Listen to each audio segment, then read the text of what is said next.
Makitakot! Huwag matakot! Mga kababayang super, mga kababayang commuter, at mga masa na nandito sa Welcome Rotonda, tayo ay nagsasagawa ng ilang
beses na daw sila pumunta.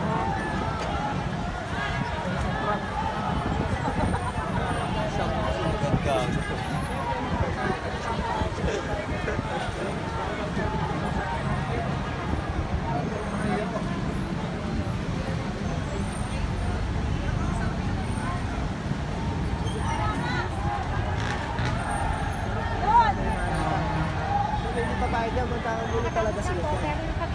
Ang talagang mangyayari dyan.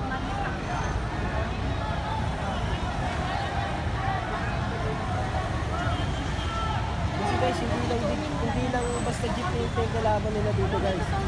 Buhay ng pamilya rin guys. Kasi once na tinanggal mo rin yan, sino ba maapektuhan dyan? Buhay rin ng pamilya nila. Kasi mga expenses, kanina ba kumukuha ang magulang, kanina kumukuha ang mga anak. Siyempre sa padre de pamilya. Pag nawala ng trabaho ng isang padre de pamilya, anong mangyayari sa isang pamilya? Magugutom. Wala ng expenses na katulad ng mga bilhin sa mga eskwelahan. Kung kunainita yung anak niya, mas malaki kang gastusin mo. Diba? Kaya hindi basta-basta sabihin mo mag-Facebook ka ng ganyan.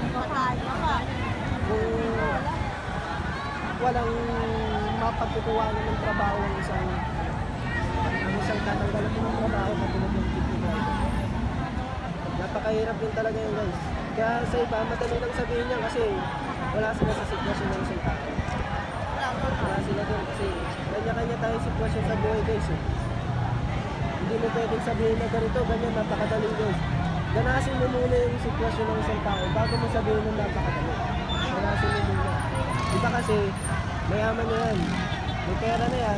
Hindi na kailangan maghanap buhay yan. Kumbaga, maghanap buhay siya, kumbaga, pero hindi ganun kahirap. Hindi ganun kahirap. Hindi ka tulad nito na babad ka sa araw, tutok ka sa kusok. Diba? Napakahirap.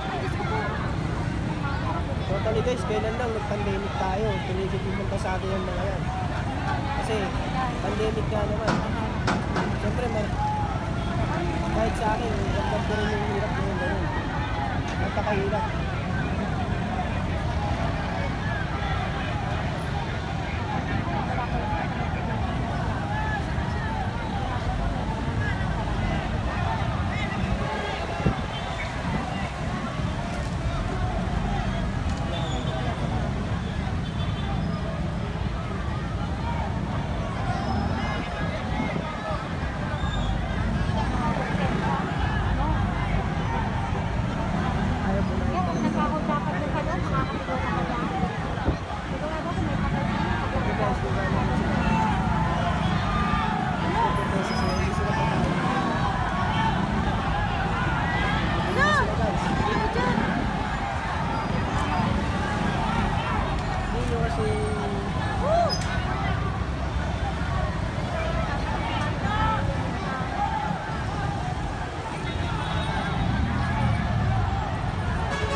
Yung mga tao nandito ngayon, kasi ginagampanan nila yung kanilang mga tutulong.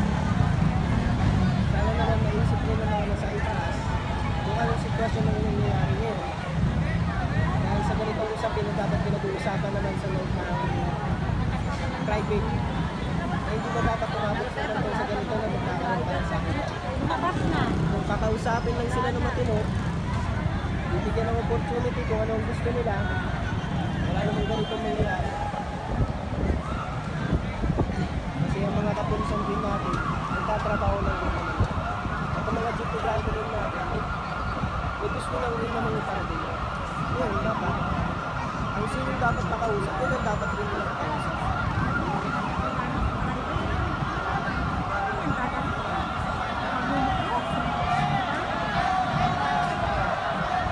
Ito pa rin!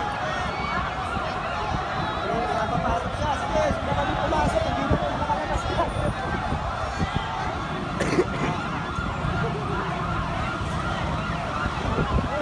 Gusto mo rin ba pumasok?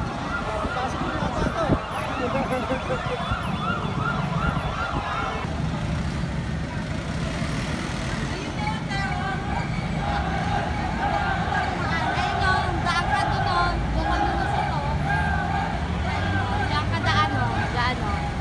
Ayun na,